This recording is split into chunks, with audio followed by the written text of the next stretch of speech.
죽어. 이 개년아. 죽어버려. 술에 취한 남편이 부엌칼을 휘두르며 소리쳤어요. 피범벅이 된 여자는 딸을 뒤로 숨기며 벽에 몰렸습니다. 그 순간 남편이 아이를 향해 칼을 겨눴어요. 안 돼. 쾅!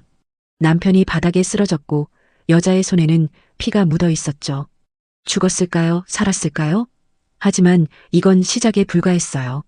진짜 경악할 반전은 30년 후에 기다리고 있었거든요. 그날 밤 정말로 칼을 든 사람은 따로 있었으니까 말이에요. 오늘 이야기 시작하기 전에 구독과 좋아요를 눌러주세요. 그럼 이야기 시작하겠습니다. 지영이는 고아원 철문을 나서며 갓난아기를 꼭 안았어요. 20살 친정도 없고 의지할 곳도 없는 그녀에게는 딸만이 전부였습니다. 차가운 겨울바람이 얼굴을 스쳤지만 아이를 감싸 안은 지영이의 품은 따뜻했어요. 아이 아버지는 임신 소식을 듣자마자 도망쳤습니다. 지영이는 눈물을 닦으며 다짐했죠. 소연아, 엄마가 아무리 못난 고아라도 너만큼은 제대로 된 가정에서 키울게. 지영이는 딸의 작은 얼굴을 바라보며 맹세했어요. 자신처럼 고아로 자라게 할 수는 없다고 말이죠. 그 다짐이 얼마나 큰 불행을 가져올지 모른 채 말입니다. 몇 년이 흘렀어요. 지영이는 공장에서 야근을 하며 소연이를 키웠습니다. 하루하루가 힘들었지만 딸의 웃음소리가 모든 피로를 날려줬어요. 그런 지영이에게 김태수가 나타났습니다. 태수는 같은 공장에서 일하는 반장이었어요. 성실해 보이는 외모에 말도 차분했습니다. 무엇보다 5살 소연이를 예뻐해주는 모습이 지영이 마음을 흔들었어요. 어느 날 퇴근 후 태수가 지영이에게 다가왔어요. 지영씨, 소연이랑 같이 저녁 드실래요? 지영이는 당황했습니다. 누군가 자신과 소연이를 함께 챙겨준다는 게 낯설었거든요. 괜찮으실까요? 아이까지. 까지라니요. 소연이는 정말 예쁜데요. 태수의 진심 어린 말에 지영이의 가슴이 뛰었어요. 소연이가 태수에게 달려가자 그는 아이를 업어주며 웃었습니다. 아저씨, 저 업어줘서 고마워요. 우리 소연이는 정말 착하구나. 태수가 소연이 머리를 쓰다듬는 모습을 보며 지영이는 눈물이 핑 돌았어요. 소연이에게 아버지 같은 존재가 생긴 것만 같았거든요. 몇 달 동안 태수는 지영이와 소연이를 꾸준히 챙겨줬어요. 아이가 아프면 병원까지 데려다주고 지영이가 야근할 때는 소연이를 봐주기도 했습니다. 어느 일요일 공원에서 소연이가 태수에게 물었어요. 아저씨, 우리 아빠가 되어주면 안 돼요? 순진한 아이의 말에 태수는 잠시 멈췄습니다. 그리고 지영이를 바라보며 진지하게 말했어요. 정말 소연이까지 받아주실 수 있나요? 저는 버려진 여자예요. 지영이의 떨리는 목소리에 태수는 고개를 끄덕였습니다. 당연하죠. 소연이도 내 딸이나 다름없어요. 그 말에 지영이는 펑펑 울었어요. 태수의 진심을 느꼈거든요. 드디어 소연이에게 완전한 가정을 만들어줄 수 있다는 희망이 생겼습니다. 몇 달 후 두 사람은 결혼을 결심했어요. 화려하지 않은 소박한 결혼식이었지만 지영이에게는 꿈만 같았습니다. 결혼식 날 지영이는 중고로 산 순백의 드레스를 입고 태수와 마주 섰어요. 하객도 많지 않았지만 행복한 눈물을 흘리며 서약을 나눴습니다. 고아였던 자신과 달리 소연이에게는 아버지가 있는 삶을 줄 수 있게 되었거든요. 지영아, 앞으로 우리 가족 행복하게 살자. 네, 고마워요. 정말 고마워요. 지영이는 흐느끼며 대답했어요. 가족이라는 단어가 이렇게 소중할 줄 몰랐습니다. 신혼집으로 이사하던 날 소연이는 환하게 웃었어요. 엄마, 이제 우리도 진짜 가족이에요? 그래, 소연아. 이제 아빠도 있고 할머니도 있어. 지영이가 딸을 안으며 말하자 소연이는 더욱 신이 났습니다. 아이의 행복한 모습을 보며 지영이도 덩달아 미소를 지었어요.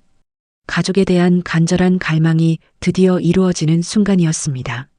하지만 시댁으로 향하는 버스 안에서 태수의 표정이 어두워졌어요. 지영아, 우리 어머니가 좀 까다로우실 수도 있어. 지영이는 불안한 마음을 감추며 대답했습니다. 괜찮아요. 저 참는 거 잘해요. 평생 참고 살아왔으니까요. 미안해, 조금만 참아줘. 시간이 지나면 좋아지실 거야. 태수의 말에는 확신이 없었어요. 지영이는 그것을 눈치챘지만 애써 무시했습니다. 버스가 시골 마을에 도착했어요. 낡은 기와집 앞에서 태수가 짐을 내렸습니다. 지영이는 소연이 손을 잡고 내려섰어요. 그때 대문이 열리며 시어머니가 나왔어요. 60대 중반쯤 되어 보였습니다. 찬 시선으로 지영이를 훑어보더니 독을 품은 목소리로 말했죠. 그래, 내가 우리 태수 꼬신 그 더러운 년이구나. 애새끼까지 딸고 와서. 첫 만남부터 서늘한 기운이 흘렀어요. 지영이는 온몸이 떨렸지만 고개를 숙이며 인사했습니다. 어머님, 잘 부탁드려요. 부탁은 개뿔. 내가 기어서라도 잘해야지. 이 기생충 같은 년아. 시어머니의 독설에 소연이가 무서워하며 엄마 뒤로 숨었어요. 아이의 떨리는 손을 느끼며 지영이는 마음이 찢어졌습니다. 어머니 너무 심하게 말씀하시지 마세요. 혜수가 조심스럽게 말했지만 시어머니는 아들마저 째려봤어요. 내가 이런 쓰레기 주워와 놓고 뭐라고 하는 거야? 지영이는 딸의 손을 꼭 잡으며 속으로 다짐했어요. 소연이를 위해서 무엇이든 참고 견디겠다고 말이죠. 집 안으로 들어가자 더욱 차가운 분위기였어요. 시어머니는 지영이에게 방을 가리키며 말했습니다. 너희는 저 구석방 써. 애는 마루에서 자면 되겠네. 어머님, 소연이는 아직 어린아이라. 어린아이고 뭐고. 내 집에서 내가 정하는 거야. 지영이는 더 이상 말할 수 없었어요. 소연이를 바라보며 미안한 마음뿐이었습니다. 그날 밤 태수가 술을 마시고 들어왔어요. 술 냄새와 함께 변한 목소리로 말했습니다. 지영아, 너 우리 어머니한테 잘해야 된다 알겠지? 네, 저 잘할게요. 좋아. 그리고 앞으로는 함부로 말대꾸하지 마. 태수의 말에 지영이는 충격을 받았어요. 결혼 전과는 완전히 다른 모습이었거든요. 며칠 후 시누이 미정이가 집에 왔습니다. 30대 초반의 여자로 첫 인상부터 날카로웠어요. 지영이를 보자마자 비웃으며 독설을 퍼부었습니다. 어머, 새언니네. 몸 함부로 굴리더니 이제 우리 집에 기생충처럼 붙어있네? 지영이는 얼굴이 하얗게 질렸어요. 미정이는 계속 공격했습니다. 애 아빠도 모르는 더러운 년이 우리 오빠 인생까지 망치고. 미정아, 너무 심하게 말하지 마. 태수가 동생을 제지하려 했지만 미정이는 더 심하게 몰아붙였어요. 오빠도 참 한심해. 이런 찌꺼기 주워다가 돈이라도 많이 가져왔으면 모를까? 그 순간 지영이는 깨달았어요. 자신이 꿈꿔왔던 따뜻한 가정은 시작부터 지옥이었다는 걸 말이죠. 하지만 소연이를 바라보며 눈물을 참았습니다. 괜찮아. 소연이만 행복하면 돼. 지영이는 속삭이며 자신을 달랬어요. 딸에게 완전한 가정을 만들어주겠다는 간절함이 모든 수치와 고통을 견디게 했거든요. 하지만 이건 지옥의 시작에 불과했습니다. 진짜 악몽은 이제부터 펼쳐지는 거였어요. 결혼 후 한 달이 지나자 태수의 본 모습이 드러나기 시작했어요. 매일 밤 술에 취해 들어오는 것은 기본이었습니다. 지영이는 가족을 지키려는 마음으로 모든 걸 참아냈어요. 하지만 현실은 그녀의 기대와는 정반대였습니다. 어느 날 밤 술에 취한 태수가 비틀거리며 집에 들어왔어요. 지영이가 부축하려 하자 그는 거칠게 그녀를 밀쳤습니다. 소연이가 무서워하며 울음을 터뜨렸어요. 엄마, 무서워요. 지영이는 딸을 품에 안으며 태수를 달랬어요. 여보, 소연이가 무서워해요. 제발 조용히 해주세요. 하지만 태수는 더욱 난폭해졌습니다. 이 집에서 누가 주인인지 모르겠니? 네가 뭔데 나한테 지시질이야? 태수의 큰 손이 지영이 뺨을 때렸어요. 따끔한 통증과 함께 귀가 윙윙거렸습니다. 소연이는 더 큰 소리로 울었어요. 아빠, 엄마 때리지 마세요. 아빠라고 불렀어? 이 애가 감히 나를? 태수의 눈이 붉게 충혈되어 있었어요. 지영이는 급히 소연이를 뒤로 숨겼습니다. 미안해요, 여보. 제가 잘못했어요. 다음 날 아침 시어머니가 부엌으로 들어왔어요. 지영이가 아침상을 차리고 있자 차갑게 말했죠. 야, 너 어젯밤에 우리 태수한테 대들었다며? 아니에요, 어머님. 소연이가 무서워해서. 닥쳐. 버려진 년 주제에 어디서 감히 언성을 높여? 시어머니는 지영이 뺨을 또 한 번 때렸어요.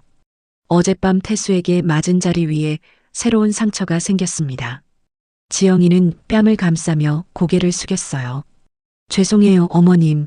죄송하긴 내 같은 쓰레기가 이 집에 있는 것만으로도 더러운데. 시어머니의 독설은 계속됐어요.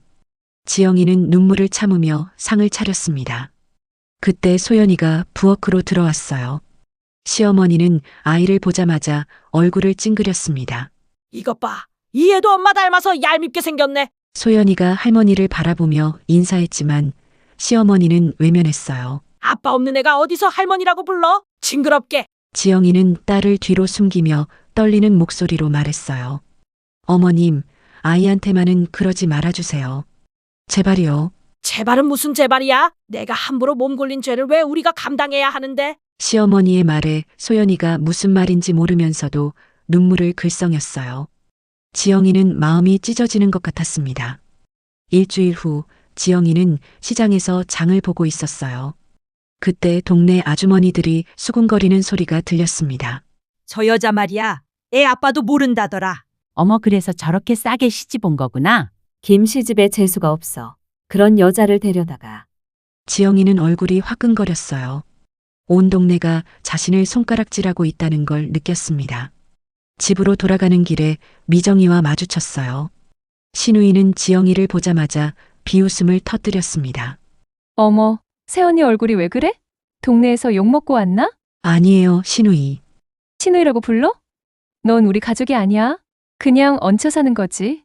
미정이의 말은 칼처럼 날카로웠어요. 지영이는 입술을 깨물며 참았습니다. 오빠한테 붙어서 우리 집 재산이나 노리는 거 아니지? 그런 게 아니에요. 저는 정말 정말 뭘 정말이야? 내 같은 년들은 다 똑같아. 남자 등쳐먹고 사는 거. 그날 밤 태수가 또 술에 취해 들어왔어요.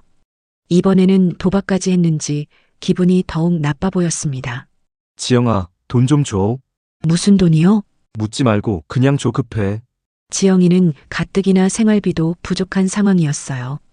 태수의 술값과 용돈으로 이미 빠듯했습니다. 여보, 이번 달 생활비가. 생활비는 무슨 생활비야? 네가 먹고 살 집이 있는 것만으로도 감사해야지. 태수가 지영이 어깨를 거칠게 잡았어요. 지영이는 아픔을 참으며 고개를 숙였습니다. 알겠어요. 드릴게요. 몇 달이 지나면서 상황은 더욱 악화됐어요. 태수는 점점 더 자주 술을 마셨고 지영이에게 손을 대는 일도 많아졌습니다. 시어머니의 구박도 날이 갈수록 심해졌어요. 어느 날 소연이가 학교에서 돌아와 울고 있었어요. 엄마, 친구들이 저한테 나쁜 말 했어요. 무슨 말? 아빠가 진짜 아빠가 아니래요. 그리고 엄마는 나쁜 엄마래요. 지영이는 딸을 안으며 눈물이 났어요. 아이까지 상처받는 모습을 보니 마음이 너무 아팠습니다. 소연아, 그런 말 듣지 마. 우리는 진짜 가족이야. 정말이에요? 응, 정말이야. 하지만 지영이 자신도 확신이 없었어요. 이게 정말 가족인지 의심스러웠거든요. 그날 밤 시어머니가 지영이를 불렀어요.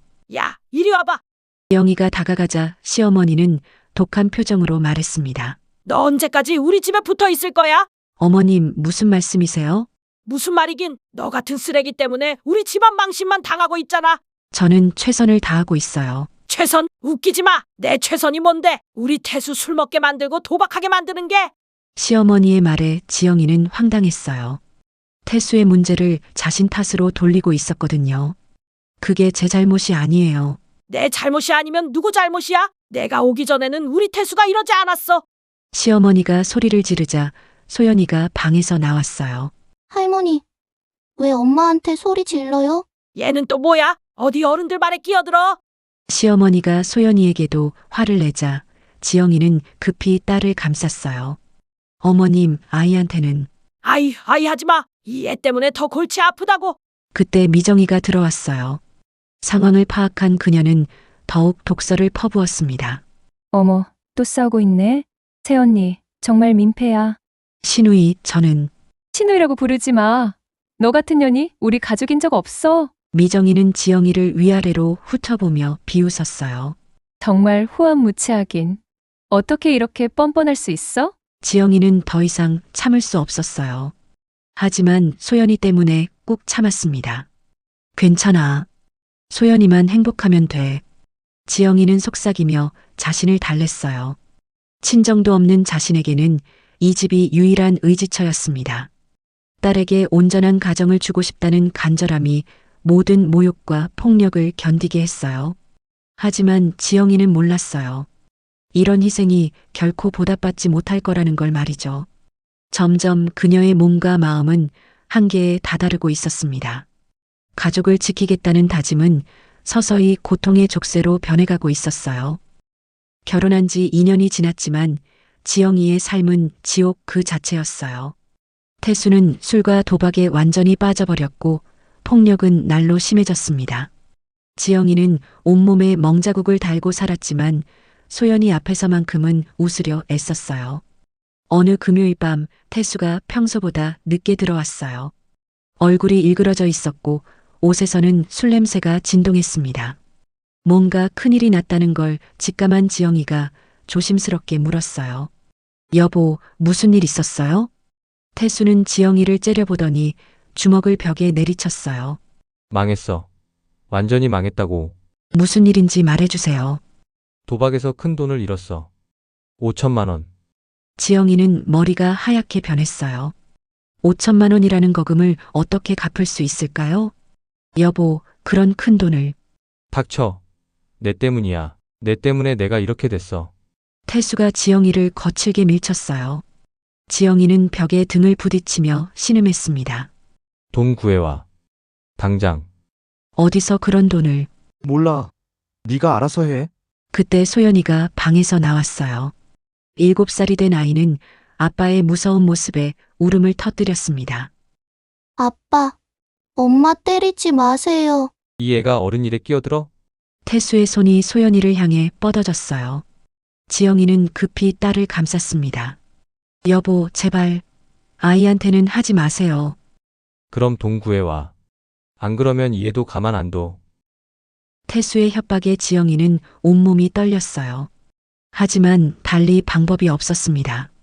다음 날 지영이는 동네 여기저기를 돌아다니며 돈을 구하려 했어요. 하지만 고아 출신의 친정이 없는 그녀를 도와줄 사람은 아무도 없었습니다.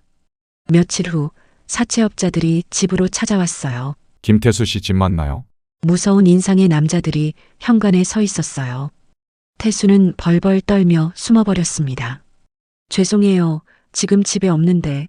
그럼 부인이랑 대신 얘기하면 되겠네요. 사채업자는 지영이를 밀치고 집 안으로 들어왔어요. 이자까지 7천만 원입니다. 일주일 안에 안 갚으면. 남자는 의미심장하게 웃었어요. 지영이는 무릎이 후들거렸습니다. 제발 시간을 좀 더 주세요. 시간 이미 충분히 줬죠. 자, 이걸로 마지막 경고예요. 사채업자들이 떠난 후 태수가 나타났어요. 그는 지영이에게 화풀이를 했습니다. 다 내 때문이야. 네가 애군을 끌고 왔어. 여보, 진정하세요. 진정하라고? 내가 죽을 지경인데?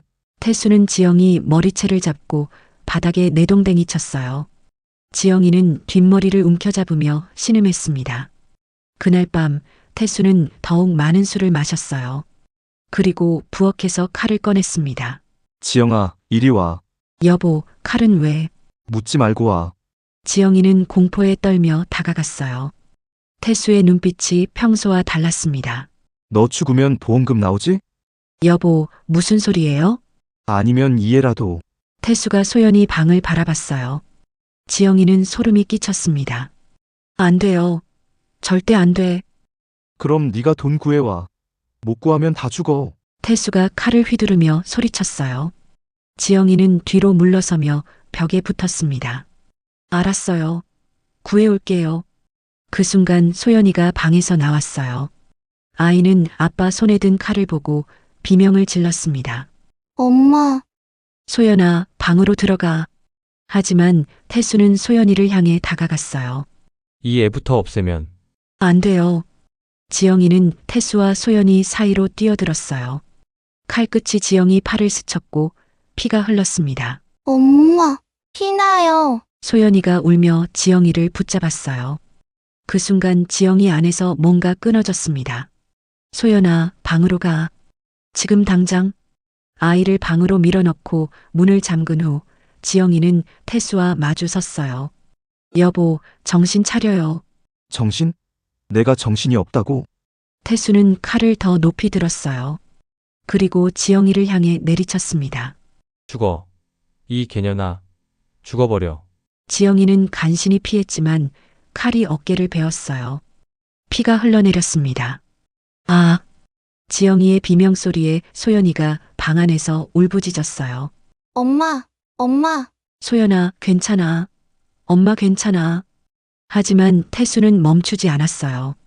다시 칼을 들고 지영이를 향했습니다. 네가 다 망쳤어. 네가 그때 지영이는 바닥에 떨어진 냄비를 집어들었어요. 태수가 칼을 내리치는 순간 지영이는 냄비로 그의 머리를 가격했습니다. 쾅! 둔탁한 소리와 함께 태수가 비틀거렸어요. 하지만 그는 여전히 칼을 놓지 않았습니다. 인연이 감히 태수는 더욱 분노했어요. 이번에는 정말로 지영이를 죽일 기세였습니다. 안 돼. 지영이는 태수의 손목을 잡고 저항했어요. 두 사람은 엉키며 바닥에 넘어졌습니다. 그 순간이었어요. 쿵 하는 소리와 함께 태수의 몸이 바닥에 떨어졌습니다. 머리가 모서리에 부딪혔고 붉은 피가 흘러나왔어요. 여보, 여보.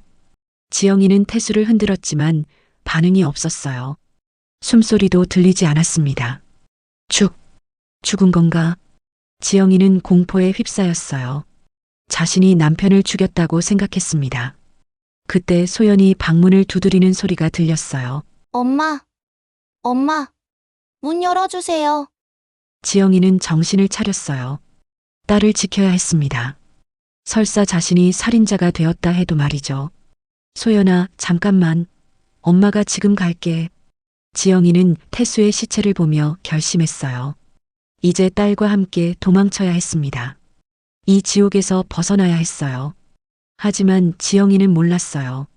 그날 밤의 진실이 얼마나 복잡한지를 말이죠. 그리고 이 선택이 또 다른 거대한 파국의 시작이 될 거라는 것도 모르고 있었습니다. 지영이는 태수의 시체를 보며 온몸이 떨렸어요. 남편이 정말 죽었는지 확인하려 했지만 맥박도 숨소리도 느껴지지 않았습니다. 바닥에는 점점 피가 번져나갔어요. 엄마, 문 열어주세요. 소연이의 울음소리에 지영이는 정신을 차렸어요. 지금은 패닉 상태에 빠질 때가 아니었습니다. 딸을 지켜야 했거든요. 지영이는 급히 태수의 시체를 이불로 덮었어요. 그리고 피를 닦은 후 소연이 방으로 갔습니다. 소연아, 괜찮아. 문을 열자 7살 소연이가 눈물범벅이 되어 엄마 품으로 달려왔어요. 엄마, 무서웠어요. 아빠가 왜 그랬어요? 지영이는 딸을 꼭 안으며 생각했어요. 이제 어떻게 해야 할까요? 경찰에 신고하면 자신은 살인자가 되고 소연이는 고아가 됩니다. 소연아, 엄마가 중요한 얘기를 할게. 네, 엄마. 지영이는 딸의 눈을 바라보며 가슴 아픈 결정을 내렸어요. 우리 이제 여행을 떠날 거야. 아주 먼 곳으로. 아빠는요? 아빠는 먼저 가셨어. 그날 새벽 지영이는 소연이와 함께 집을 나섰어요. 가방 하나에 최소한의 짐만 챙겼습니다. 돈도 얼마 없었지만 일단 도망치는 게 급했어요. 엄마, 우리 어디 가는 거예요? 좋은 곳이야. 새로운 곳에서 새로운 삶을 살 거야. 기차역까지 가는 동안 지영이의 마음은 복잡했어요. 태수를 죽인 것에 대한 죄책감과 동시에 드디어 지옥에서 벗어났다는 해방감이 공존했습니다. 서울행 기차에 오르며 지영이는 더 큰 계획을 세웠어요. 단순히 도망치는 것만으로는 부족했습니다. 완전히 새로운 사람이 되어야 했어요. 소연아, 앞으로 우리는 특별한 게임을 할 거야. 무슨 게임이요? 엄마는 죽었고 너는 고아가 된 거야. 알겠지? 소연이는 이해할 수 없다는 표정이었어요. 왜 그런 거짓말을 해야 해요? 우리를 지키기 위해서야. 나쁜 사람들이 우리를 찾을 수도 있거든. 지영이는 딸에게 거짓말 연기를 가르쳤어요. 7살 아이에게는 너무 잔혹한 일이었지만 다른 방법이 없었습니다. 서울에 도착한 후 지영이는 계획을 실행에 옮겼어요. 먼저 고아원을 찾아갔습니다. 이 아이 부모가 사고로 돌아가셨어요. 친척도 없고요. 고아원 원장은 소연이를 바라보며 안쓰러워했어요. 정말 불쌍하네요. 저희가 잘 돌봐드릴게요. 소연이는 엄마가 자신을 버리는 줄 알고 울었어요. 엄마, 저 버리고 가지 마세요. 소연아, 엄마가 꼭 다시 데리러 올게. 약속해. 정말이에요? 응, 엄마가 돈 많이 벌어서 꼭 데리러 올게. 지영이는 눈물을 참으며 딸과 헤어졌어요. 가슴이 찢어지는 것 같았지만 이것이 최선이라고 생각했습니다. 고아원을 나온 지영이는 자신의 신분을 완전히 바꿨어요. 먼저 머리를 짧게 자르고 색깔을 바꿨습니다. 그리고 성형외과를 찾아갔어요. 얼굴을 완전히 바꾸고 싶어요. 어느 정도로요? 아무도 알아볼 수 없을 정도로요. 의사는 의아해했지만 돈을 받고 수술을 해줬어요. 몇 달간의 회복 기간을 거쳐 지영이는 완전히 다른 사람이 되었습니다. 새 이름은 박미란이었어요. 새로운 주민등록증도 만들었습니다. 물론 불법이었지만 브로커를 통해 해결했어요. 이제 김지영은 죽었어. 나는 박미란이야. 지영이는 거울을 보며 다짐했어요. 과거를 완전히 묻고 새로운 삶을 시작하겠다고 말이죠. 처음에는 공장에서 일했어요. 힘든 노동이었지만 참았습니다. 소연이를 다시 데려오려면 돈이 필요했거든요. 언니 이름이 뭐예요? 동료가 물어보자 지영이는 자연스럽게 대답했어요. 박미란이에요. 고향은요? 부산이요.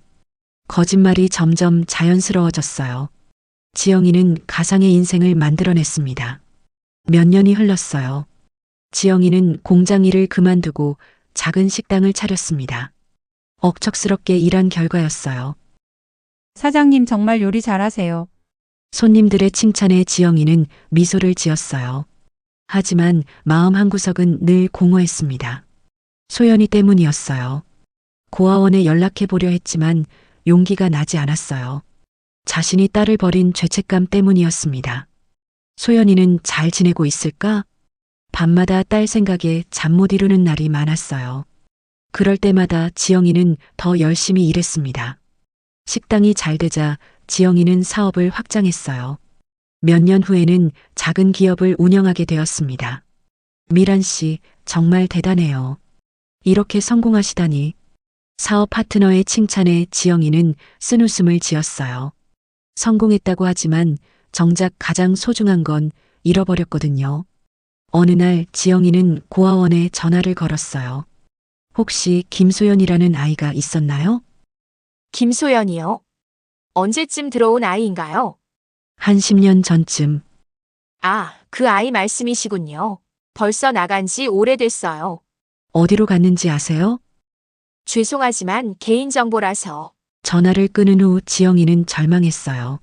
소연이의 행방을 알 수 없었습니다. 내가 무슨 짓을 한 거야? 지영이는 후회했지만 이미 늦었어요. 너무 많은 시간이 흘렀고 소연이는 어디로 갔는지 알 수 없었습니다. 몇 년 더 지나 지영이는 좋은 남자를 만났어요. 정민호라는 사람이었습니다. 미란 씨, 결혼해요. 저 같은 사람을. 당신은 정말 훌륭한 여자예요. 민호는 지영이의 과거를 전혀 모르고 있었어요. 지영이는 고민했습니다. 새로운 행복을 받아도 될까요? 결국 지영이는 민호와 결혼했어요. 두 번째 결혼이었지만 이번에는 달랐습니다. 민호는 진심으로 지영이를 사랑했거든요. 여보, 행복해? 네, 정말 행복해요. 하지만 지영이 마음속에는 늘 소연이가 있었어요. 딸에 대한 그리움과 죄책감은 결혼 후에도 계속됐습니다. 소연아, 엄마 용서해줘. 엄마가 널 찾을게. 지영이는 밤마다 딸을 그리워했어요. 하지만 김지영은 이미 죽었고 박미란으로 살아가야 했습니다. 시간은 계속 흘렀고 지영이는 성공한 사업가가 되었어요. 겉으로는 완벽한 삶을 살고 있었지만 내면은 늘 공허했습니다. 잃어버린 딸에 대한 그리움 때문이었어요. 언젠가는 소연이를 찾을 수 있을 거야. 지영이는 희망을 놓지 않았어요. 하지만 그 희망이 얼마나 절망적인지 아직 몰랐습니다. 그리고 운명이 다시 한번 그녀 앞에 나타날 준비를 하고 있다는 것도 전혀 예상하지 못했어요. 박미란으로 살아가기 시작한 지 15년이 흘렀어요. 지영이는 이제 중견기업 대표가 되어 있었습니다. 건물 한 채를 통째로 빌려 사무실로 쓸 정도로 사업이 번창했어요. 하지만 성공할수록 마음 한구석의 공허함은 더 커져갔습니다. 대표님, 오늘 계약건으로 미팅이 있습니다. 비서가 스케줄을 알려주자 지영이는 고개를 끄덕였어요. 겉으로는 완벽한 사업가였지만 밤이면 여전히 소연이를 그리워하며 눈물 흘리는 여자였습니다. 민호와의 결혼 생활은 평온했어요. 그는 지영이를 진심으로 사랑했고 과거를 묻지도 않았습니다. 여보, 요즘 표정이 어둡네. 무슨 일 있어? 아니에요. 그냥 일 때문에. 일도 좋지만 너무 무리하지 마. 건강이 제일이야. 민호의 따뜻한 말에 지영이는 미소를 지었어요. 하지만 진짜 고민은 말할 수 없었습니다. 잃어버린 딸에 대한 이야기는 누구에게도 털어놓을 수 없었거든요. 어느 날 지영이는 용기를 내어 사설 탐정을 찾았어요. 김소연이라는 여자아이를 찾고 싶은데요. 어떤 관계시죠? 제 조카예요. 거짓말이었지만 어쩔 수 없었어요. 10년 전에 고아원에 들어갔다가 나간 것 같은데 사설 탐정은 며칠 후 결과를 가져왔어요. 김소연은 18세 고아원을 나왔습니다. 그 이후 행방은? 어디로 갔나요? 죄송합니다. 흔적을 찾을 수 없네요. 지영이는 절망했어요. 소연이는 완전히 사라져버린 것 같았습니다. 제 딸을, 아니, 조카를 꼭 찾고 싶어요. 더 찾아보겠지만 쉽지 않을 것 같습니다. 그날 밤 지영이는 민호에게 조심스럽게 물어봤어요. 여보, 혹시 아이 갖고 싶지 않아요? 아이요? 갑자기 왜? 그냥 가정이 있으니까 아이도 있으면 좋을 것 같아서. 민호는 지영이 손을 잡았어요. 당신이 원한다면 좋죠. 하지만 무리하지는 마세요. 하지만 지영이는 이미 40대 중반이었어요. 임신하기에는 늦은 나이였습니다. 몇 차례 시도했지만 결국 실패했어요. 미안해요, 여보.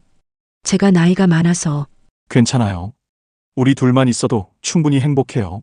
민호는 지영이를 위로했지만 그녀의 마음은 더욱 공허해졌습니다. 사업은 계속 성장했어요.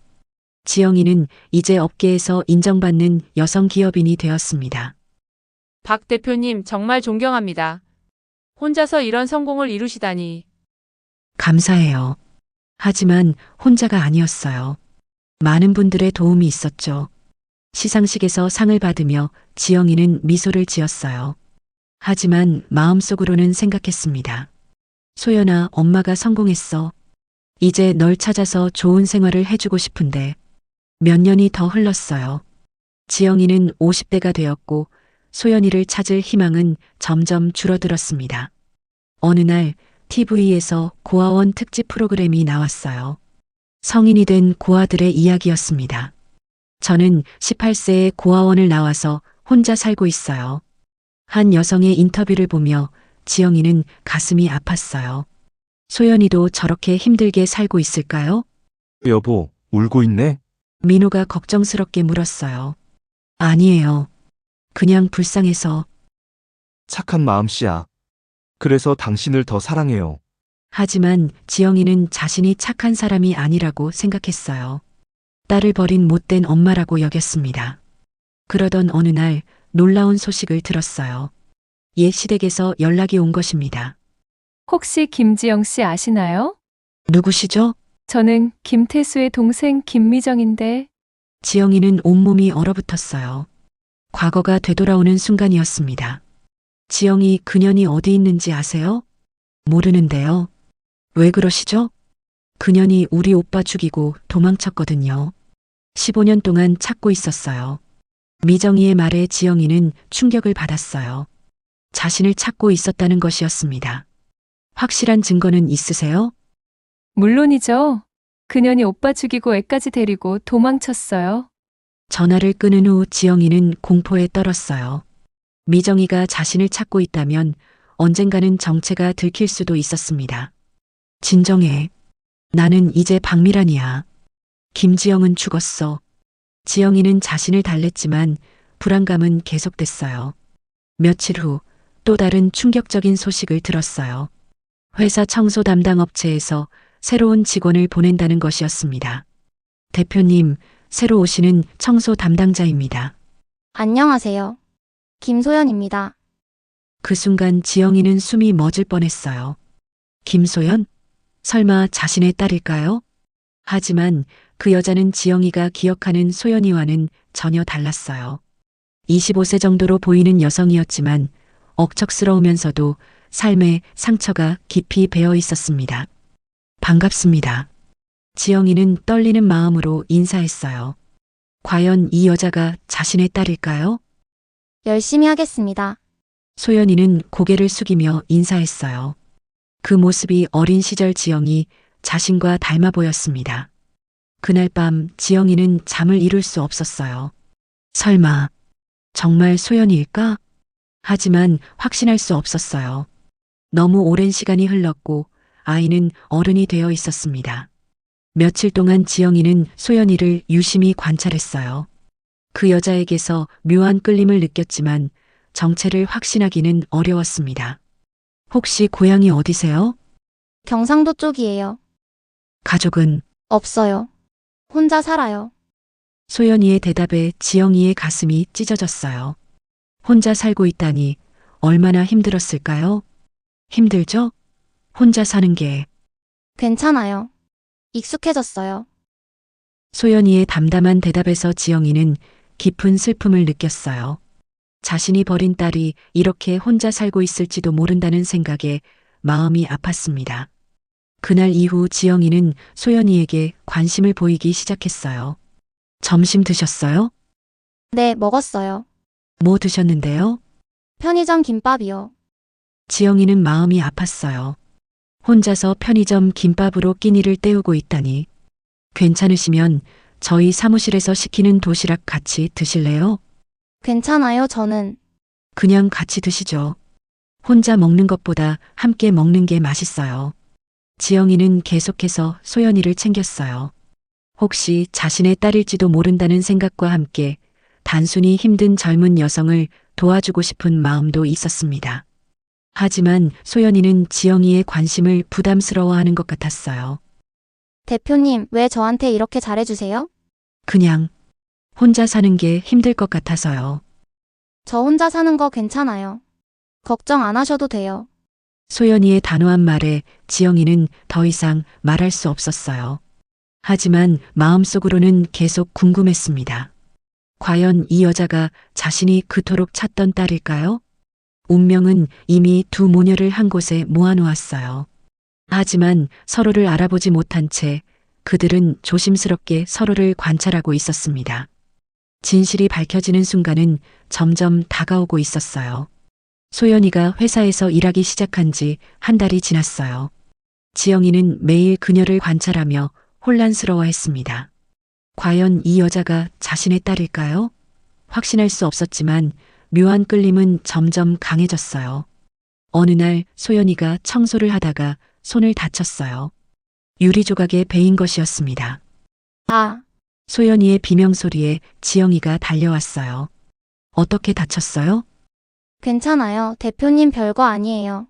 하지만 피가 많이 나고 있었어요.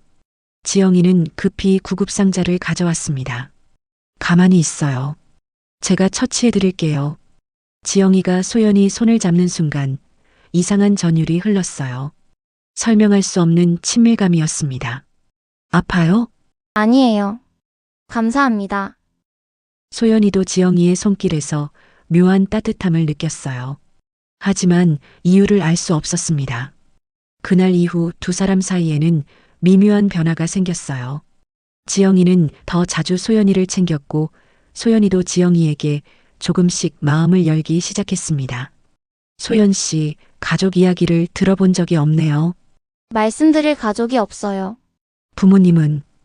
어릴 때 돌아가셨어요. 그래서 고아원에서 자랐어요. 소연이의 말에 지영이는 가슴이 철렁했어요.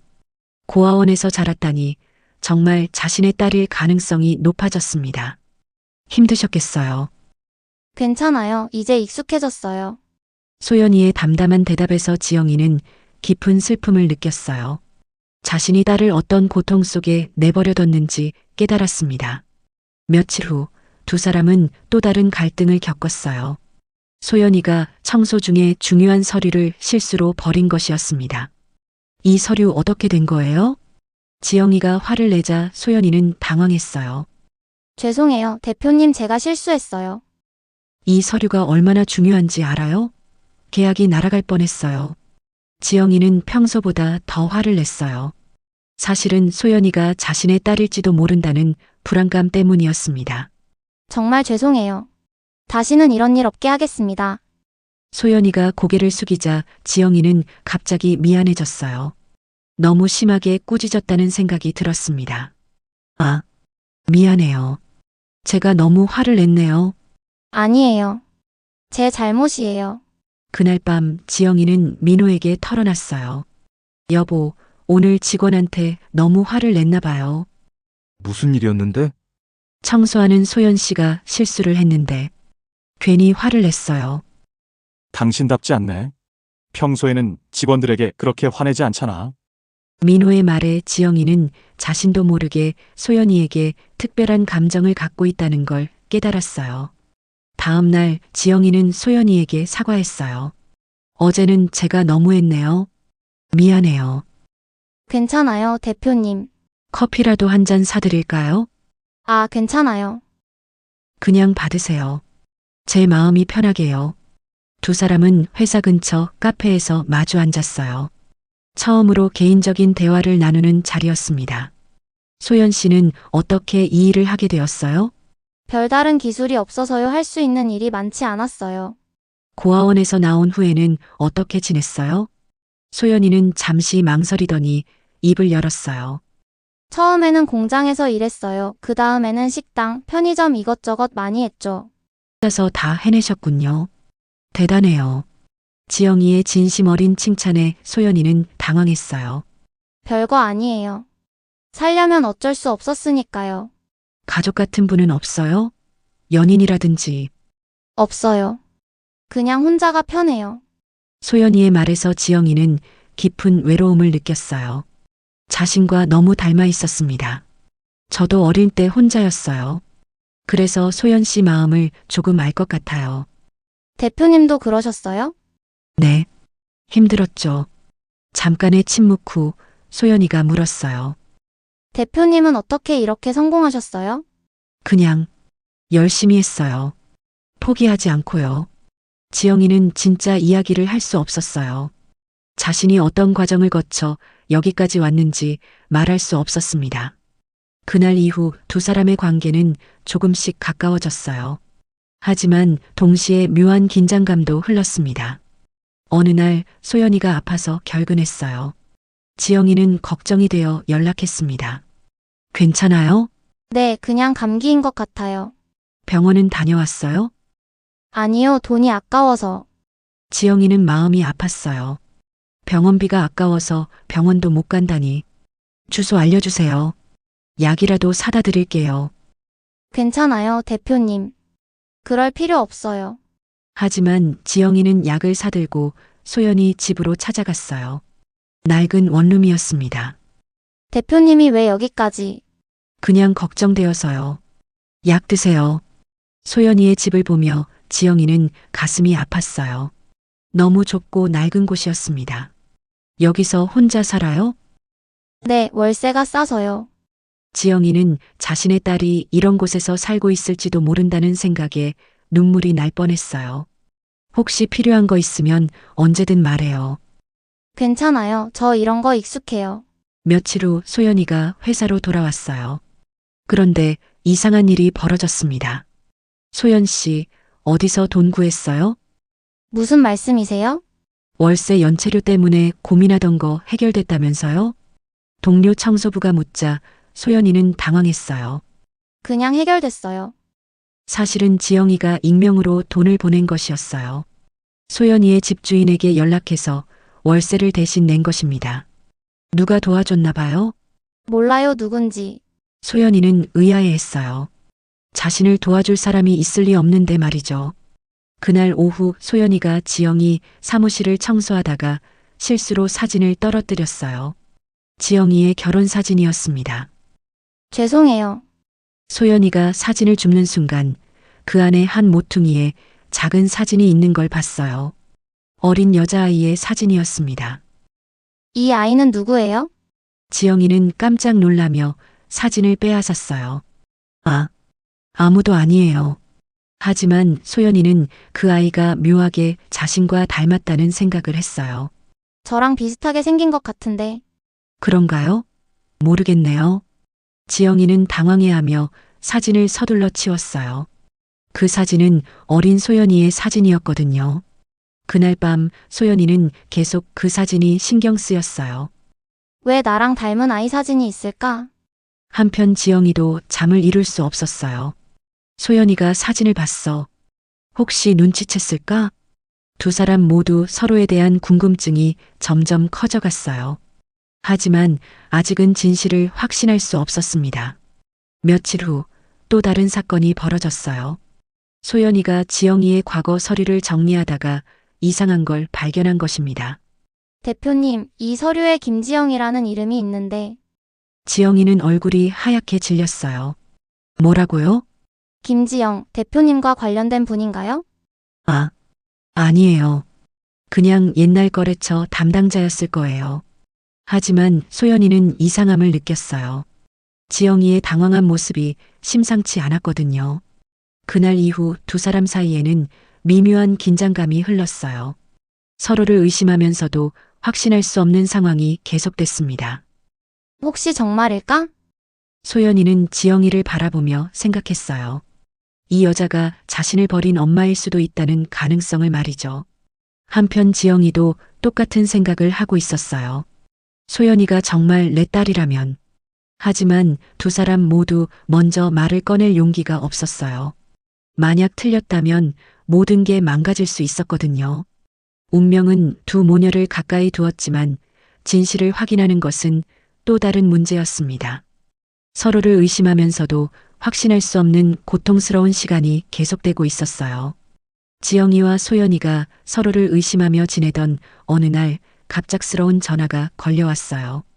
지영이는 발신자를 보고 온몸이 얼어붙었습니다. 여보세요? 박미란 씨죠? 목소리부터 섬뜩했어요. 지영이는 떨리는 손으로 전화를 받았습니다. 누구세요? 김미정이에요.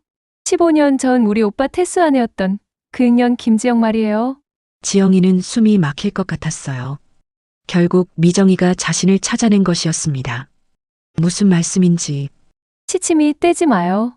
당신이 김지영인 거 다 알아요? 미정이의 차가운 목소리에 지영이는 식은땀이 흘렀어요. 어떻게? 15년 동안 찾았어요. 우리 오빠 죽인 년을 말이에요. 미정이는 지영이가 성형수술을 했다는 것까지 알고 있었어요.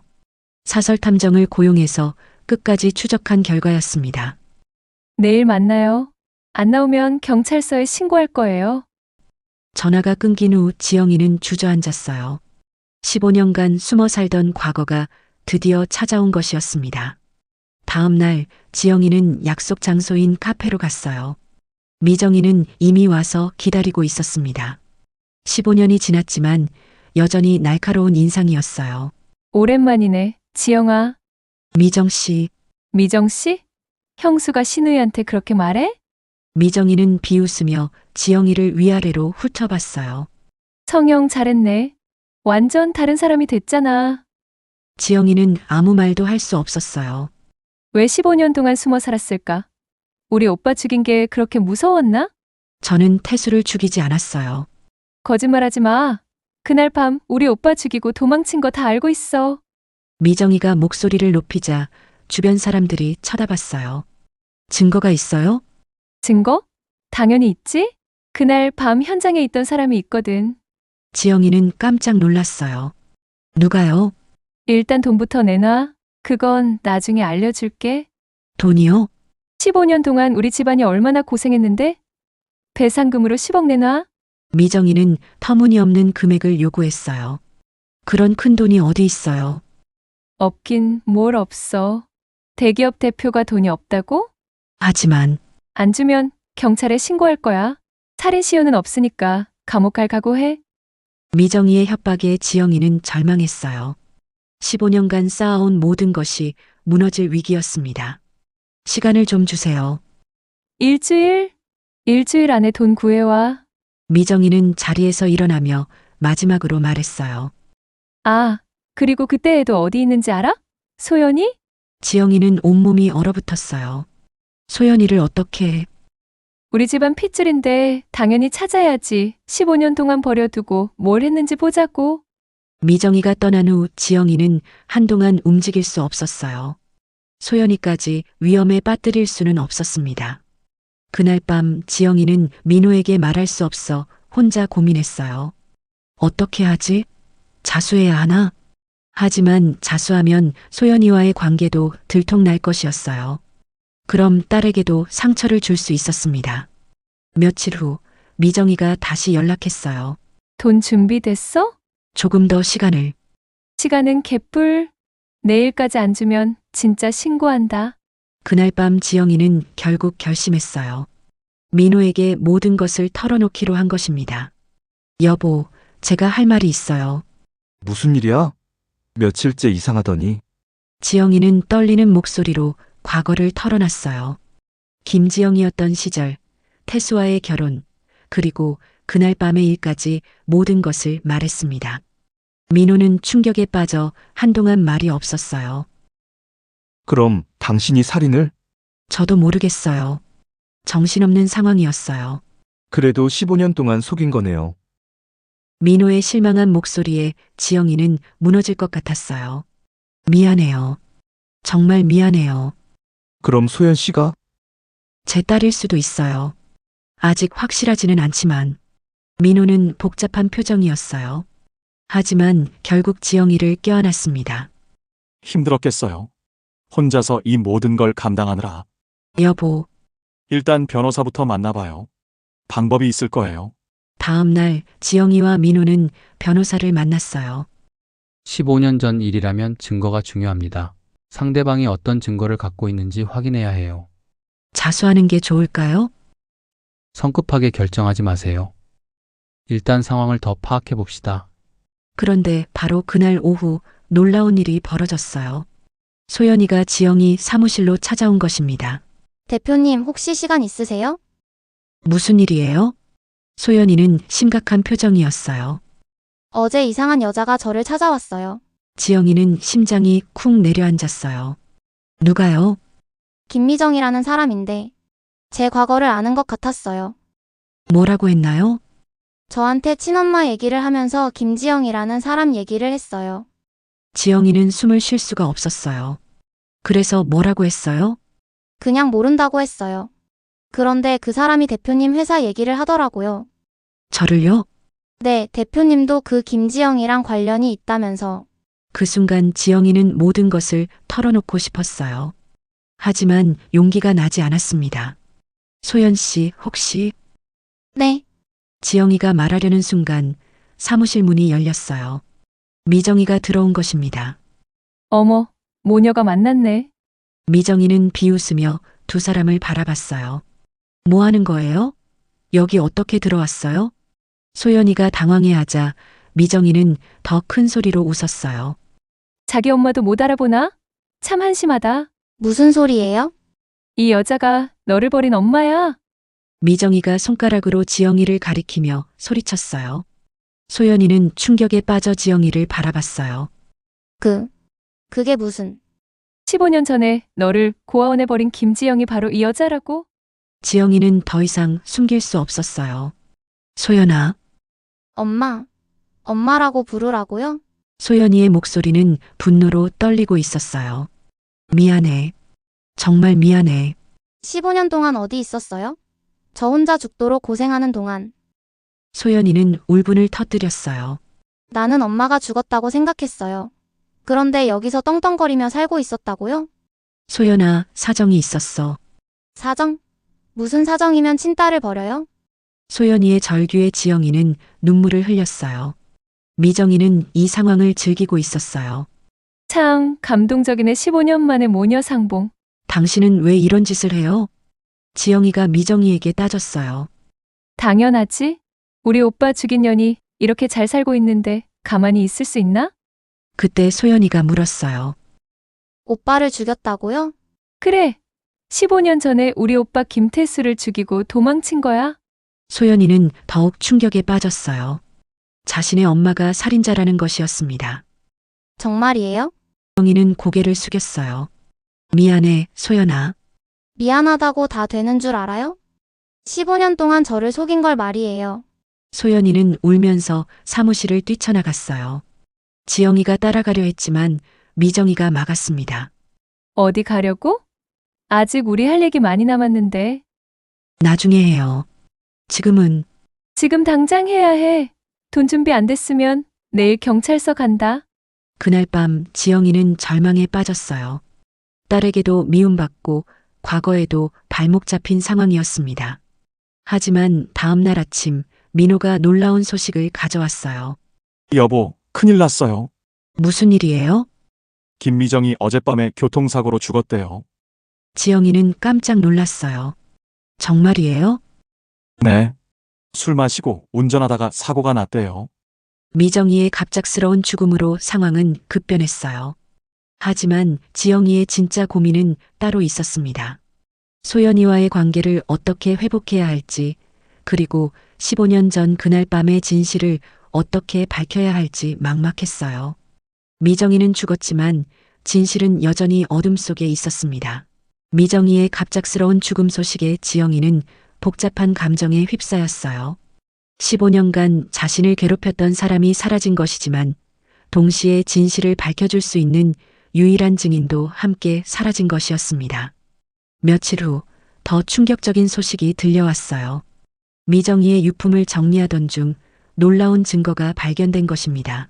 여보, 경찰에서 연락 왔어요. 민호가 급하게 지영이에게 말했어요. 무슨 일이에요? 김미정 집에서 이상한 물건들이 나왔대요. 15년 전 사건과 관련된. 지영이는 가슴이 두근거렸어요. 과연 무엇이 발견된 것일까요? 경찰서에서 만난 형사는 충격적인 이야기를 들려줬어요. 김미정 씨 집에서 녹음기와 일기장이 나왔습니다. 녹음기요? 15년 전 그날 밤 상황이 녹음되어 있어요. 형사가 녹음기를 재생했어요. 그 속에서는 15년 전 그날 밤의 진실이 담겨 있었습니다. 오빠, 이거 내 거야. 돌려줘. 미정아, 이건 우리 어머니 시계잖아. 왜 가져가려고 해? 내가 먼저 찾았다고. 어차피 오빠는 망했잖아. 녹음 속에서 태수와 미정이의 다툼 소리가 들렸어요. 너 진짜 미쳤구나. 오빠가 미친 거야. 도박으로 집안 말아먹고. 그리고 무언가 부딪히는 소리와 함께 태수의 비명이 들렸습니다. 악. 오빠! 오빠! 미정이의 당황한 목소리가 이어졌어요. 안 돼. 죽으면 안 돼. 녹음은 거기서 끝났어요. 지영이는 충격에 빠졌습니다. 그럼 태수는? 김미정 씨가 죽인 것 같습니다. 일기장에도 그 내용이 적혀 있어요. 형사가 일기장을 보여줬어요. 미정이가 직접 쓴 내용이었습니다. 오늘 실수로 오빠를 죽였다. 지영이가 오빠와 싸우고 있을 때 들어갔는데 오빠가 어머니 시계를 내놓으라고 했다. 화가 나서 밀쳤는데 머리를 다쳤다. 지영이는 오빠가 죽은 줄도 모르고 도망갔다. 이 비밀을 가지고 지영이를 괴롭혀야겠다. 지영이는 무릎이 꺾일 뻔했어요. 15년 동안 자신이 살인자라고 생각하며 살았는데 진짜 범인은 따로 있었던 것입니다. 그럼 저는? 무죄입니다. 김지영 씨에게는 혐의가 없어요. 형사의 말에 지영이는 눈물을 터뜨렸어요. 15년간의 죄책감에서 드디어 해방되는 순간이었습니다. 하지만 기쁨도 잠시, 지영이에게는 더 중요한 일이 있었어요. 소연이와의 관계를 회복하는 것이었습니다. 며칠 후 지영이는 소연이를 찾아갔어요. 소연이는 원룸에서 짐을 싸고 있었습니다. 어디 가려고 해? 멀리 갈 거예요. 더 이상 여기 있고 싶지 않아요. 소연이는 지영이를 쳐다보지도 않았어요. 소연아, 들려줄 말이 있어. 더 이상 들을 말 없어요. 진실이 밝혀졌어. 그 말에 소연이가 움직임을 멈췄어요.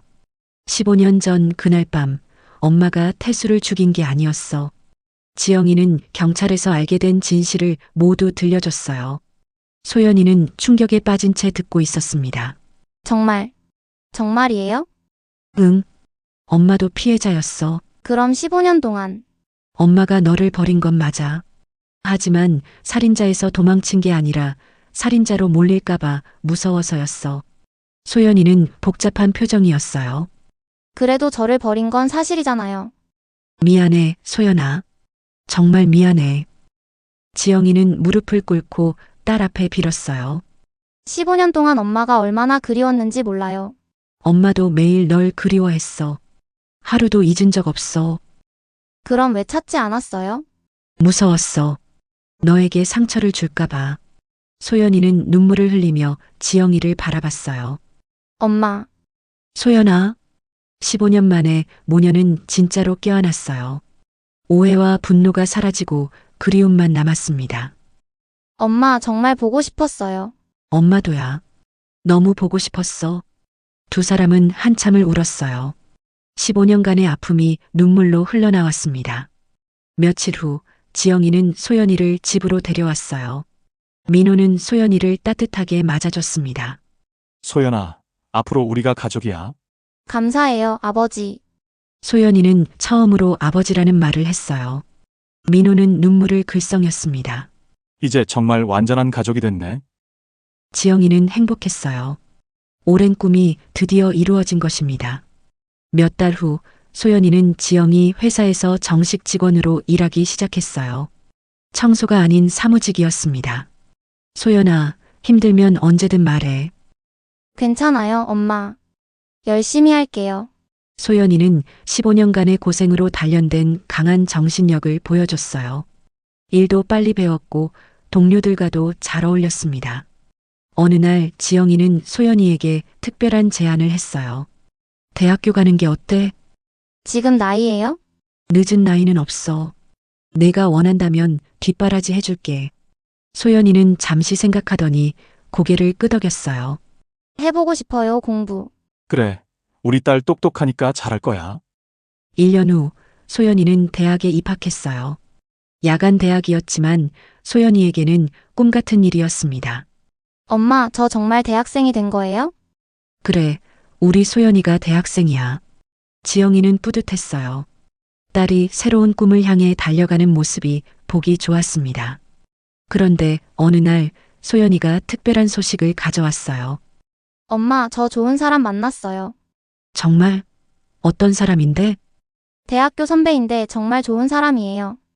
소연이는 수줍게 웃으며 말했어요. 언제 한번 소개시켜줘. 네, 엄마가 마음에 들어 하실 거예요. 며칠 후 소연이는 남자친구를 집으로 데려왔어요. 성실해 보이는 청년이었습니다. 안녕하세요. 정우진입니다. 반가워요. 우리 소연이 잘 부탁해요. 지영이는 딸의 행복한 모습을 보며 흐뭇했어요. 1년 더 지나서 소연이와 우진이는 결혼했어요. 작지만 따뜻한 결혼식이었습니다. 소연아, 행복해? 네, 엄마. 너무 행복해요. 앞으로 더 행복할 거야. 결혼식 후 지영이는 민호와 조용히 산책했어요. 여보, 정말 감사해요. 뭐가요? 소연이를 딸처럼 받아줘서요. 당연한 거죠. 이제 정말 우리 딸인데요. 두 사람은 손을 잡고 걸었어요. 오랜 고생 끝에 찾은 평화였습니다. 몇 년 후 소연이는 아이를 낳았어요. 지영이는 처음으로 할머니가 되었습니다. 엄마, 여기. 소연이가 아기를 안겨주자 지영이는 눈물을 흘렸어요. 우리 손자야. 작은 아기를 안으며 지영이는 생각했어요. 15년간의 고통이 있었기에 지금의 행복이 더욱 소중하다고.